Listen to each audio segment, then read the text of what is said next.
In war, sound is a warning. Silence, that's what comes just before the impossible. The Argent Dawn glided through the shadow of Europa, its mirrored hull gleaming like a second moon. Peace banners fluttered digitally along its comma rays symbols, from 200 alien species cycling every few seconds. A ceremonial gesture no one really watched anymore. The ship bore no weapons. It hadn't needed any for almost a century. Then it vanished. Not exploded, not fired upon. Just gone. One frame it was there luminescent against the icy canvas of Jupiter's rings. The next, only a ghost remained. No debris, no warning, no sound. Across the galaxy, the footage replayed in stunned silence. 40 billion viewers watched the Argent Dawn blink out of existence during the live Peace Summit relay. The delegation inside included 3 Galactic Concord representatives and Earth's lead ambassador Saria Vetlin. She had been smiling when the feed cut. A single hand raised in farewell. Her hand was the last human gesture seen by the galaxy. Before the war began, the Tsar Dominion moved first. Their war chiefs, clad in obsidian exo-armor, stood in silence before the Galactic Council. This was an act of human aggression, growled High Warlord Rukthal, his spines clicking in agitation. A new weapon, cowardly, undetectable. He demanded Earth surrender within 72 hours. When Earth said nothing, he demanded execution. The vote passed 9-1. Humanity wasn't allowed to speak in its defense. The silence was taken as guilt.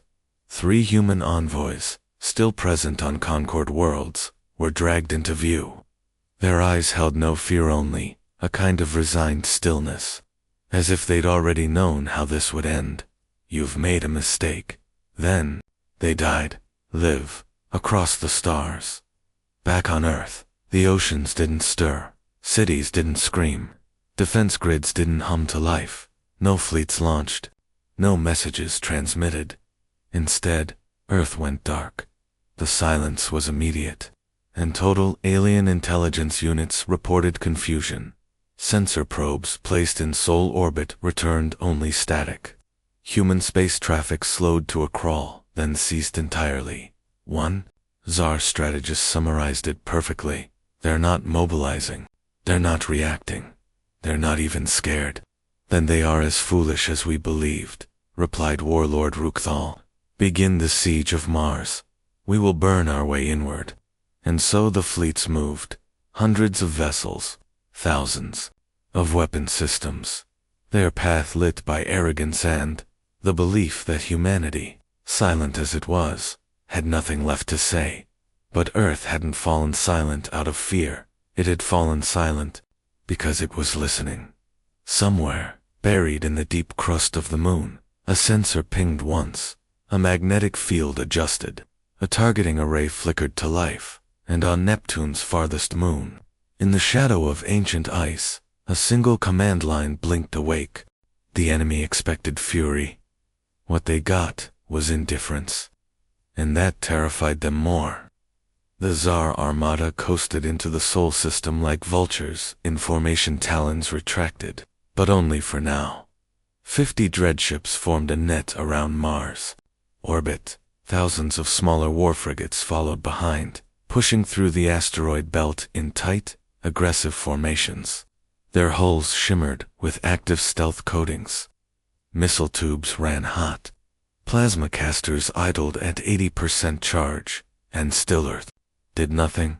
Tsar scouts expected resistance. Intercepted comms. Scrambling defense satellites. Emergency evacuation orders. Shield grids lighting up over cities. Instead, Earth's calm silence remained absolute. No counter-broadcast. No diplomatic outreach. No mass movement of troops or assets. It was ... wrong ... High Warlord. Rukthal stared at the images streaming from his frontline scouts. Earth, spinning quietly in the distance, peaceful and serene. The oceans glittered. Planes still flew. Civilian spaceports continued operating, launching what looked like ordinary supply shuttles to low orbit. No defensive grid, growled Subcommander Vaxul. No mobilization of orbital weapons. Are they asleep? Or they believe their surrender is inevitable? Rukthal spat, though his claws drummed nervously against the command rail. Primitive and arrogant, he issued the order. Secure Mars. Use it as a siege platform. Prepare to breach Earth's atmosphere by week's end. The Tsar landers launched black spires of steel, plunging toward the surface of Mars. Red dust scattered under their impact. The landers opened. Scout teams spread into Valles Marineris and Olympus Mons, searching for signs of human infrastructure. They found it, but not what they expected. Beneath the dust lay installations, not ruined outposts, but silent towers of matte black alloy. Seamless, power-humming structures that hadn't been mapped by any known satellite. Their shape was alien, but human-built Tsar engineer teams approached, scanning the towers for energy signatures. Nothing registered. One brave drone reached out, touched the surface, and disappeared. No explosion, no noise, just void. The other drones hesitated. Then the ground began to move. On Earth, news outlets showed no panic. The media stayed silent. There were no breaking alerts, no sirens, just business as usual. Even as alien fleets passed within a few million kilometers of the planet, the skies over cities remained clear. Streets were busy, markets open. Children played in parks as shimmering alien dreadships passed, like shadows across the moon. The only real clue came from a single civilian telescope, FIDA livestream, run by an amateur skywatcher in northern Canada. His last message: "That's not one of ours. I think I just saw something move on Mars that blinked out a scout ship." The stream cut to static, in deep Earth orbit. Long dormant satellites reoriented. They didn't broadcast warnings. They didn't launch countermeasures. They simply began watching. Across 67 hidden orbital platforms, each disguised as old communication. Node silent activation codes pulsed to life, and still, no one on Earth said a word. Rukthal stared at the data flooding in from the Martian surface.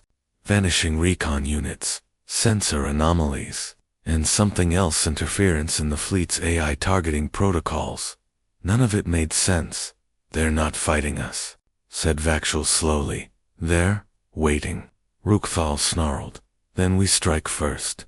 Prepare the forward battery." But even as he said it, a new signal came, through faint audio only, decrypted by accident from a buried Mars relay. Just 3 words: "Wrong planet. Listen." And then the channel went dead. The Tsar came looking for a battlefield. They found a tomb. There's the Martian dust hadn't settled since the landers touched down. The Tsar had deployed over 1,200 troops across the surface, fanning out through gorges, caves, and dried lava tunnels. It was supposed to be textbook occupation, a show of overwhelming strength, a message to the humans watching helplessly from their blue rock.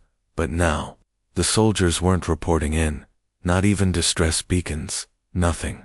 Warlord Rukthal stood, rigid in his command cradle aboard the cruiser Blood Rain, staring at the tactical screen where each red blip representing a platoon flickered, then vanished. "They're being jammed," hissed one of his signal officers. Or something is absorbing the signals entirely." "Impossible," growled Rukthal. "Human tech can't outstrip ours." But the screen kept bleeding red dot down on the Martian surface. Something moved. Zarikon teams navigating the subterranean canals beneath Olympus Mons had discovered strange, spiraling corridors, smooth walls, perfectly symmetrical, no tool marks. The metal wasn't identifiable by any scan. Their lights barely pierced the shadows. One soldier, Vactor, tapped the alloy with his gauntlet. It vibrated in a deep, bone-thrumming frequency. Then came the whisper-not sound. "Not comes but a pressure in the mind. You shouldn't be here."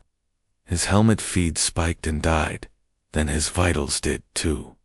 Elsewhere, a squad discovered a sealed chamber with human markings. It wasn't a base. It wasn't even new.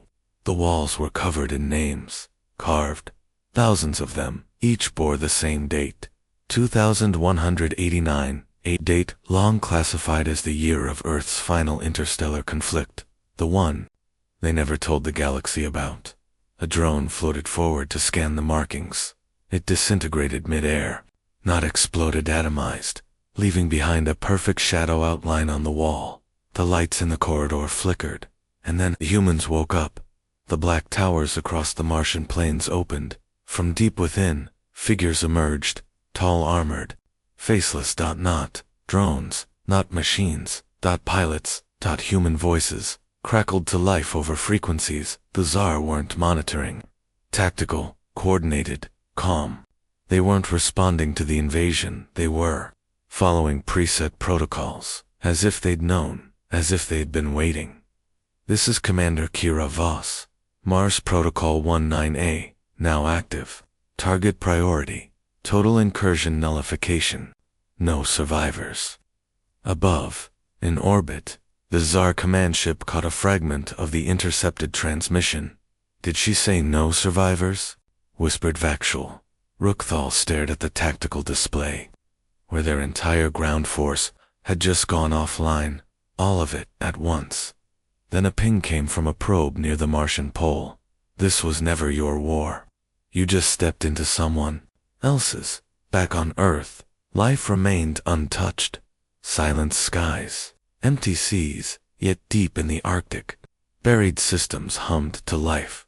Not defense systems - archives. In one chamber, far beneath human radar, a glowing display lit up with a Martian surface scan.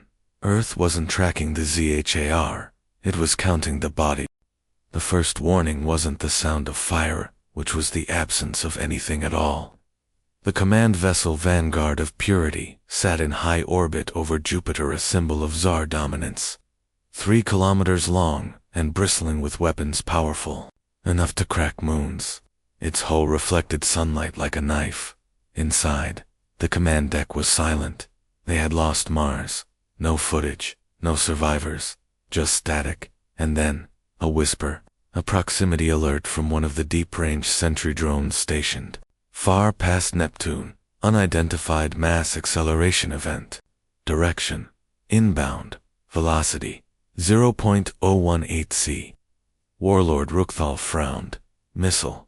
No heat, no engine signature, no guidance systems. Just raw metal, traveling fast. Too fast. Far beyond Neptune, hidden in the shadows of its frozen moon, Thalassa, something ancient shifted. What looked like an asteroid jagged. Inert split apart. Inside it, a cannon the length of a skyscraper realigned itself along a magnetic rail. No crew, no lights, no sound. Just a perfect arc of calculated vengeance.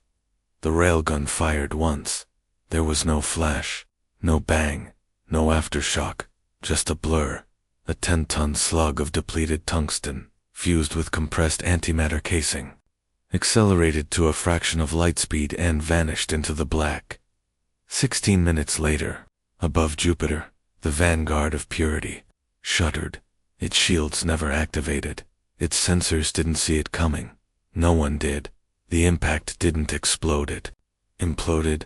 A perfect, silent punch through the vessel's midsection.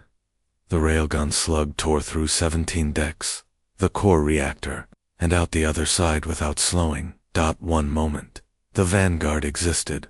The next, there was a hole through space where it had been. It didn't break apart. It folded in on itself. No sound. No flame, just nothing. Back on Earth, nothing was said. No claim of responsibility. No media celebration. No announcement. The world watched football, played jazz, tended gardens. Neptune platform, Project M-Rail status, operational target, confirmed delete in the Galactic Concord. Panic spread like wildfire. CHAR forces scrambled. Analysts screamed. What was that? Where did it come from? How did we not see it? But one answer, from a retired Odin War scholar, silenced the room. It didn't come from nowhere. It came from a plan. One they started before the last war even ended. 3 more Tsar cruisers moved into defensive formation, flanking Jupiter's orbit. A sensor operator blinked as his screen flickered, then went black. Then, the ships blinked out. No explosions, no wreckage, just vacuum, and a growing fear in the hearts of those who thought Earth was weak. Inside the hidden command bunker beneath Alaska, Commander Kira Voss stood before a flickering HOLO dash map. She watched the enemy icons disappear, one after another. "How many railguns do we have left operational?" she asked. The AI replied coldly, 12, hidden across the outer system, 1 under Saturn, 2 beneath lunar crust, 5 in deep solar orbit. She nodded once. "Then they'll start listening soon." Back in Tsar High Command, Rook slammed a clawed fist into the console. He watched the footage on loop frame by frame of his most powerful warship disappearing into a blur of silence. There had been no warning, no scream, just the quiet, surgical response of a species that had stopped speaking. The railguns were the opening act. The real power was buried in Earth's silence and frozen beneath its bones. The railgun strikes had changed everything in less than an hour. For Tsar, capital vessels, each the pride of their fleet, erased without warning, without ceremony. The galactic concord fell into chaos. Emergency councils convened. Some species demanded Earth's immediate erasure. Others went silent, reevaluating ancient reports and long-dismissed human war logs. And then came the transmission. It was brief. No image, no voice, just coordinates. Latitude, -82.86 to 8 longitude, 135.000, Antarctica. On Earth, storms howled over the southern pole, swirling like a frozen crown around an unmapped plateau. Civilian satellites had long been prohibited from scanning the area. Military satellites had tried and glitched. Now, from orbit, the Tsar could finally see it. Something was moving beneath the ice. An enormous thermal signature pulsed from deep underground, melting through kilometers of ancient permafrost. The ice cracked in perfect concentric rings, as if something was breathing below. Commander Voss stood in a dim observation chamber beneath McMurdo Ridge, staring through reinforced glass at a slowly rising mass. "How long?" she asked. The AI's voice echoed coldly. "Cryoseal integrity breach. In 2 minutes. Erebus protocol nearing full activation. Titans will breach surface in 4. Outside, the glacier trembled. Chunks of ancient ice exploded into the air as turbines the size of buildings activated below. Then metal, blackened alloy, scarred with old plasma burns, punched through the crust. A humanoid figure the size of a skyscraper emerged, steamrolling off its armored frame. No lights, no insignia, only names etched into its plating. Thousands of names, each one a soldier lost in the war of 2189. The Tsar orbiting Earth launched a rapid strike team. 3 interceptors streaked toward Antarctica. Weapons primed. They didn't reach the surface. 2 disappeared mid-descent, no explosion. Just vanished, as if they'd dropped off reality.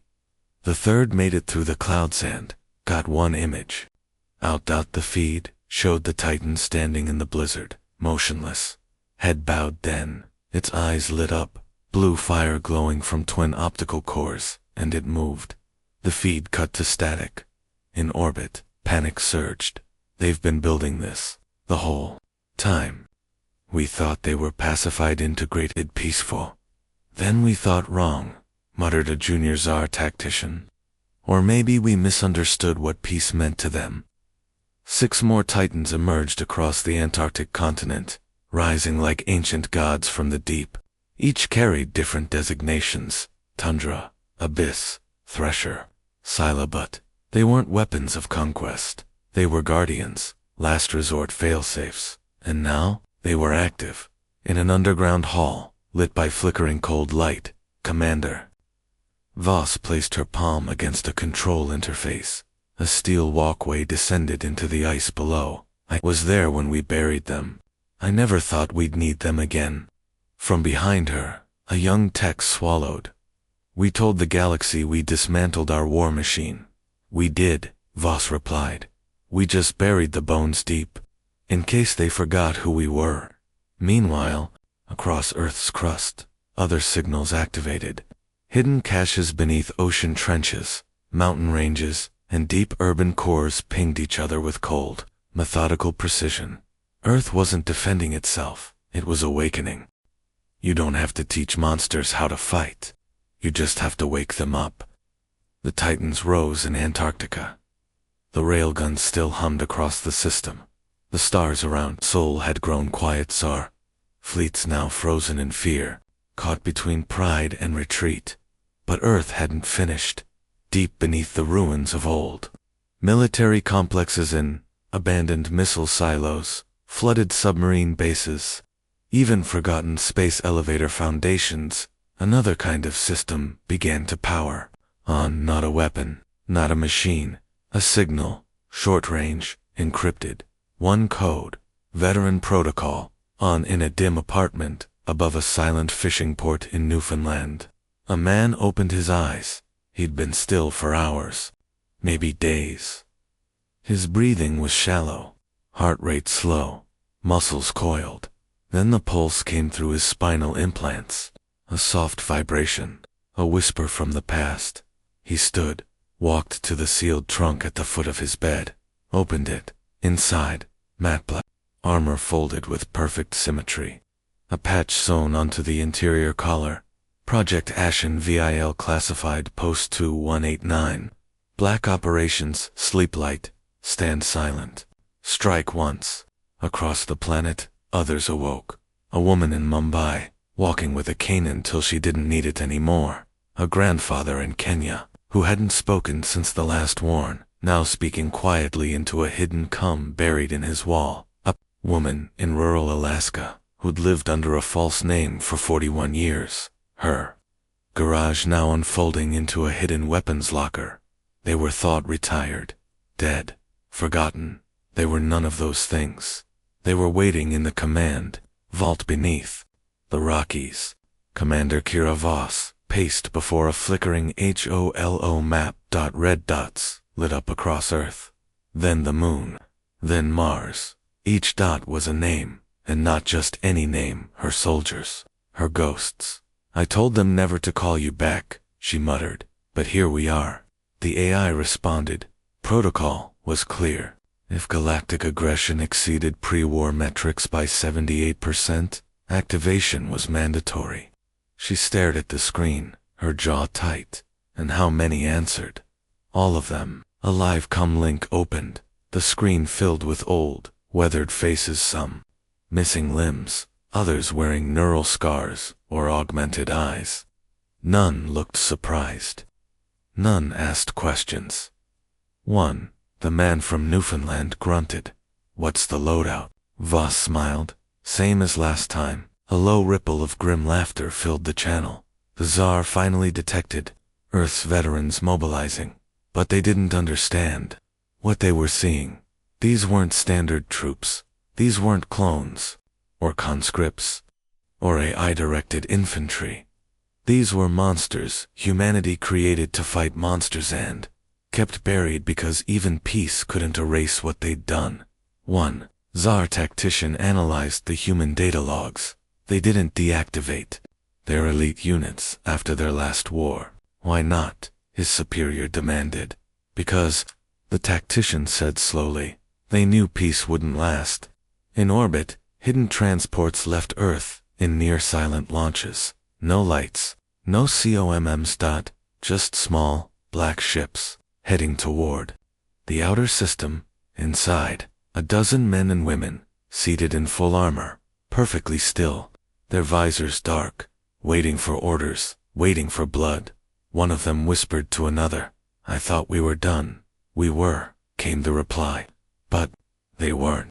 By the time they saw us, we were already inside. The Tsar, Dominion had never lost a core world war. Their empire stretched across 11 sectors, with nearly 1,000 warships deployed across every major gate. Their command dreadnought, the Black Spiral, orbited Titan, now its system cracker, charged and aimed at Earth. One shot. That was all they believed it would take. Inside the Dominion War Council chamber, Warlord Rukthal stood before a tactical projection of the Sol system. His claws flexed as the final coordinates locked in. Earth has deployed Titans, railguns, veterans, he growled. But it won't matter. The spiral is invincible. Behind him, Dominion admirals nodded. The room pulsed with confidence. That was their last mistake. Because even as Rukthal spoke, the Black Spiral was already compromised. It began with a shadow. One of the outer defense satellites simply went dark. Then the next, a technician noticed, barely had time to raise an alert before the deck lights flickered. Once, twice. Then everything shut down. Auxiliary power kicked in. The crew sighed in relief, until the gravity reversed, one by one. Tsar crew members floated into the air, limbs flailing, lungs compressing under unfamiliar pressure. The lights came back. Blood-red, and the veterans were already inside. 12 of them, no more, clad in black composite armor, soundless, faceless, invisible to the Dominion's most advanced scans. They didn't fire wildly. They didn't shout. They moved like death incarnate, room by room, deck by deck, removing targets. Each one had a memory-locked layout of the spirals. Architecture. Each had fought inside a ship like this before, 40 years ago, during the silent expansion, and each had been trained to kill empires quietly. Commander Voss watched from orbit. She was aboard a human ghost ship, once thought destroyed. Now uncannily silent, just beyond Titan's magnetic shadow. Deck 12 secure. Then another. Bridge cleared. No alarms. Then the last. We have the core. She nodded once. Activated. On the spiral's bridge, Warlord Rukthal blinked as the forward display shifted. Earth filled the screen, its blue oceans. Still peaceful. Unbothered by the war looming overhead. Then the screen flickered, replaced by a message. In Earth standard text, "You lost the moment we stopped talking." The next moment, the ship folded inward. There was no explosion, no chain reaction. The Black Spiral, the most powerful dreadnought in the Dominion's arsenal, simply vanished. Compressed into a sphere the size of a coin. No debris, no radiation, just absence. Back on the moon, a technician turned to Voss. "They'll retaliate." "No," she replied. "They'll remember. Earth has struck. We did not see it. We cannot stop it." Mass desertions began in the outer fleets. Entire garrisons retreated. Peaceful species deactivated war pacts with the Tsar. 1,000-year reign of dominance shattered in one breathless hour. Later that day, Earth sent one final message to the Concord. No terms, no negotiations, just stay out. Then silence. No threats, no demands, just silence. And the galaxy suddenly realized that was the loudest sound of all. No parades, no speeches, no celebrations, just silence. And a galaxy that finally understood what Earth had buried.